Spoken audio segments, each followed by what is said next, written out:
యేసుక్రీస్తు పరిశుద్ధ నామంలో మీ అందరికి శుభము తెలియజేస్తున్నాం. ఈ రోజు దేవుని వాగ్దానం, యెహోవా మమ్మును మర్చిపోలేదు. 15వ కీర్తన 12వ వచనం. చాలా సార్లు చాలా మంది అనుకుంటారు, దేవుడు మిమ్మల్ని మర్చిపోయారు, మా వివాహం ఇంకా జరగలా, నాకు ఉద్యోగం రాలా, వివాహం అయింది కానీ పిల్లలు లేరని కొందరు, లేకపోతే ఇల్లు కట్టుకోవాలనుకుంటున్నాం కానీ దేవుడు మర్చిపోయారేమో అనుకుంటారు. కానీ దేవుని వాక్యము ఈ 115వ కీర్తనలో చెప్తూ ఉన్నది ఏంటంటే, దేవుడు మనల్ని ఏంటండి మర్చిపోవాలి. దేవుడు గుర్తుంచుకున్నారు అన్ని. ఆయన ఏదైతే ఎప్పుడైతే ఆయన జ్ఞాపకం తెచ్చుకుంటారో అదేంటండి మన కొరకే ఇచ్చారు. అది దేవుడు చేసే విధంగా ఉంటారు. ఆయన చేయబోతున్నారు. ఎందుకంటే ఆయన మర్చిపోలేదు అని చెప్తున్నారంటే ఏంటండి, ఆయన చేస్తానికి సిద్ధంగా ఉన్నారు. అతి త్వరలో అది జరగబోతుందని మనం ఏంటండి నమ్మాలి.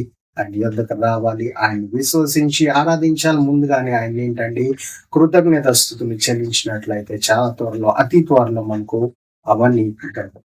దేవుడు మిమ్మల్ని అందరినీ దీవించును గాక.